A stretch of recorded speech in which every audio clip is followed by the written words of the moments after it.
जय श्री राम दोस्तों। हम में से बहुत से लोग हैं जो सालों से हनुमान जी की पूजा करते हैं।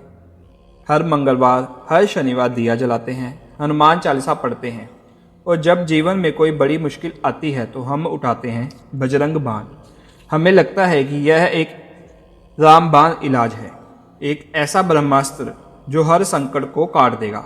लेकिन क्या आपके साथ कभी ऐसा हुआ है कि आपने पूरे विश्वास के साथ महीनों तक, शायद सालों तक बजरंग बाण का पाठ किया है, पर नतीजा कुछ नहीं। परेशानियां वैसी की वैसी, शायद और बढ़ गई हैं। और फिर मन में सवाल उठता है, क्या मेरी भक्ति में कोई कमी है? क्या हनुमान जी मेरी सुन नहीं रहे? यकीन मानिए, आप अकेले नहीं हैं। 99% भक्त अनजाने में एक ऐसी गलती करते हैं जिनकी वजह से उनकी सालों की प्रार्थना उन तक पहुंच नहीं पाती।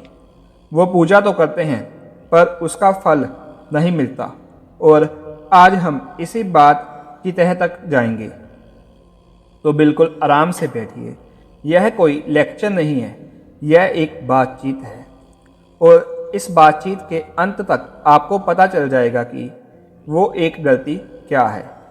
और जैसे ही आप उसे सुधारेंगे, आप देखेंगे कि आपकी भक्ति का असर कैसे बदल जाता है। अब शुरू करने से पहले एक बात समझ लेते हैं। बजरंग बाण कोई हनुमान चालीसा या सुंदरकांड जैसा स्रोत नहीं है। इसके नाम में ही इसका रहस्य छिपा है। बजरंग यानी हनुमान जी, बाण मतलब एक ऐसा अस्त्र जो कभी चूकता नहीं है। जब आप इसका पाठ करते हैं तो हनुमान जी का सिर्फ आह्वान नहीं करते, आप उन्हें उनके प्रभु श्री राम की शपथ दे रहे हैं। इस पाठ में बार बार लाइनें आती हैं, तो ही शपथ राम की, जनक सूता हरिदास कहावो, ताकि शपथ विलंब न लावो। सोचिए, इसका मतलब क्या है? आप हनुमान जी को उनके आराध्य की माता सीता की सौगंध दे रहे हैं। आप उन्हें मजबूर कर रहे हैं कि वह आपका काम करे। अब आप ही बताइए, क्या एक ब्रह्मास्त्र को चलाने का अधिकार हर किसी को है? अगर कोई बच्चा खेल खेल में उसे चलाने लगे तो क्या होगा? वो खुद को ही चोट पहुंचा सकता है। ठीक यही बात बजरंग बाण पर भी लागू होती है। ये पाठ घोर संकटों के लिए बना है। जब प्राणों का संकट हो, जब धर्म का नाश पूरा हो, जब कोई रास्ता ना बचा हो। यह एक भक्त की आखिरी पुकार है। और इसी बात को ना समझने की गलती हम में से कई लोग कर बैठते हैं। चलिए एक कहानी से समझते हैं। मान लीजिए एक भक्त है, आप और मेरे जैसा एक आम इंसान। छोटा सा व्यापार, परिवार की जिम्मेदारियां हैं। पिछले कुछ सालों से उसका काम बिल्कुल ठप पड़ गया है। घर में बीमारियां पीछा नहीं छोड़ रही हैं, हर तरफ से निराशा है। उसने किसी से सुना कि बजरंग बाण का पाठ हर संकट हर लेता है। बस उसने नियम बना लिया कि रोज नहा धोकर, धूप जलाकर पूरी श्रद्धा से पाठ करने बैठ जाता। शुरू में तो मन में बहुत विश्वास था। उसे लगता था कि बस अब हनुमान जी चमत्कार करेंगे। लेकिन महीने बीते, साल बीत गए, कुछ नहीं बदला, बल्कि कर्ज और बढ़ गया, घर की मुश्किलें और उलझ गई। अब जब वो पूजा करने बैठता तो उसका मन पाठ में नहीं लगता। होंठ तो मंत्र पढ़ रहे होते, पर दिमाग चलता रहता। इस महीने की किस्त कैसे दूंगा? बेटी की फीस कहाँ से आएगी? हनुमान जी, मैं इतनी पूजा कर रहा हूँ, आप मेरी सुनते क्यों नहीं हो? उसकी प्रार्थना अब प्रार्थना नहीं रही, वो एक शिकायत बन गई थी। उसकी भक्ति में श्रद्धा की जगह एक सौदा आ गया था। मैं पाठ कर रहा हूँ तो आपको मेरी समस्या सुलझानी ही पड़ेगी। एक दिन वह इतना हताश हो गया कि उसने हाथ जोड़कर कहा, हनुमान जी, लगता है मेरी पूजा में कोई दम नहीं है। आज के बाद मैं पाठ नहीं करूँगा। दोस्तों, क्या आप समझ पाए कि उस भक्त की गलती क्या थी? उसकी गलती पूजा के तरीके में नहीं, धूप दीप आसन सब सही था। उसकी गलती थी उस पहाड़ के पीछे छिपे भाव में, उसकी नीयत में। उसने बजरंग बाण को अपनी इच्छा पूर्ति की एक शॉपिंग लिस्ट बना लिया था, और यही है वो एक गलती जो हम सब करते हैं।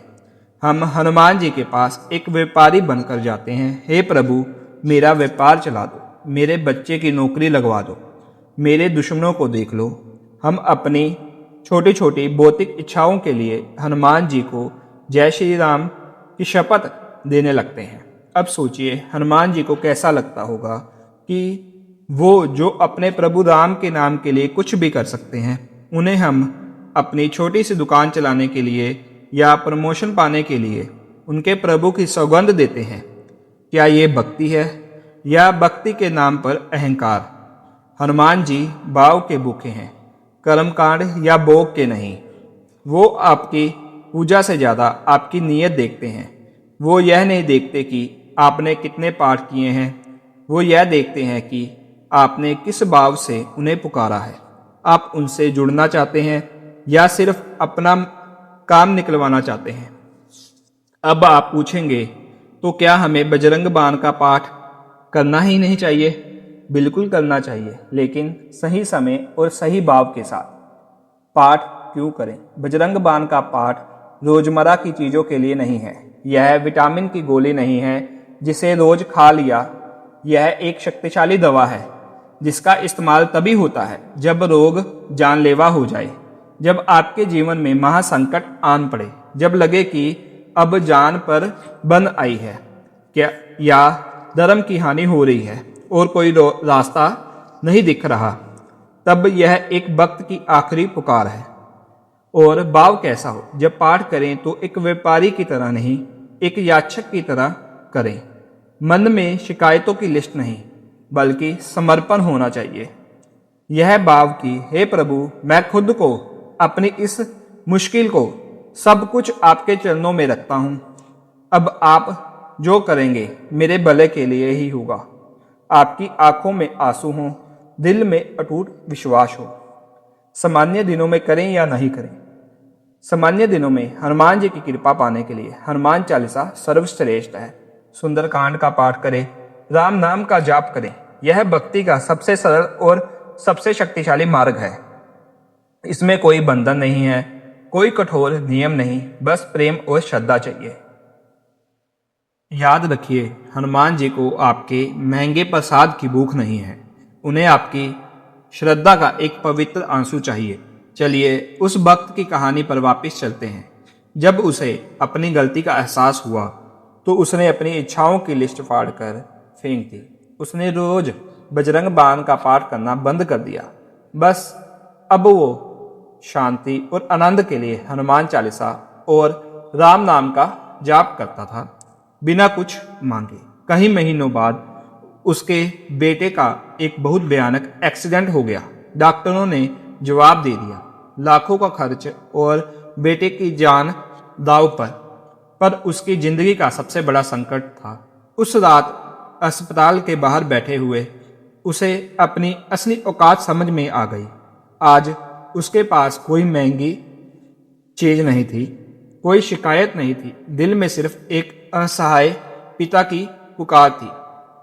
वो घर गया, गीले कपड़ों में ही पूजा घर में जाकर बैठ गया। आज उसके होंठ कांप रहे थे, आंखों से आंसू बह रहे थे। उसने कांपते हाथों से बजरंग बाण उठाया और हर शब्द को अपने दिल से महसूस करते हुए पढ़ा। जब वो उठू उठू चलो तो हे राम दुहाई पर पहुंचा तो वो फूट फट कर रो पड़ा।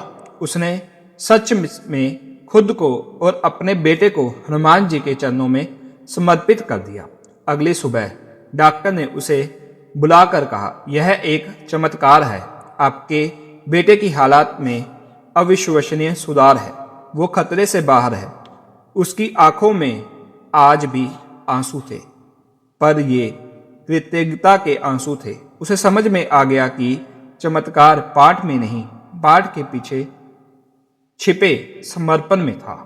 दोस्तों, बजरंग बाण के पाठ की सबसे बड़ी गलती कोई मंत्र या विधि की त्रुटि नहीं है, बल्कि स्वार्थ और सौदेबाजी के भाव से पाठ करना है। भक्ति एक रिश्ता है, कोई सौदा नहीं। जिस दिन आप बिना किसी क्यों और अगर मगर के बस प्रेम और समर्पण के भाव से हनुमान जी के सामने झुक जाएंगे, उसी दिन आपकी हर अनक की प्रार्थना सुन ली जाएगी। अगर आप भी हनुमान जी को मानते हैं और मेरी बात से सहमत हैं, तो कमेंट में जय श्री राम जरूर लिखें। इस वीडियो को लाइक करें और उन लोगों के साथ शेयर करें जो शायद अनजाने में यह गलती कर रहे हैं। क्या पता आपका एक शेयर किसी की सालों की रुकी हुई भक्ति को सही दिशा में ले जाए। जय श्री राम, जय बजरंगबली, जय हनुमान।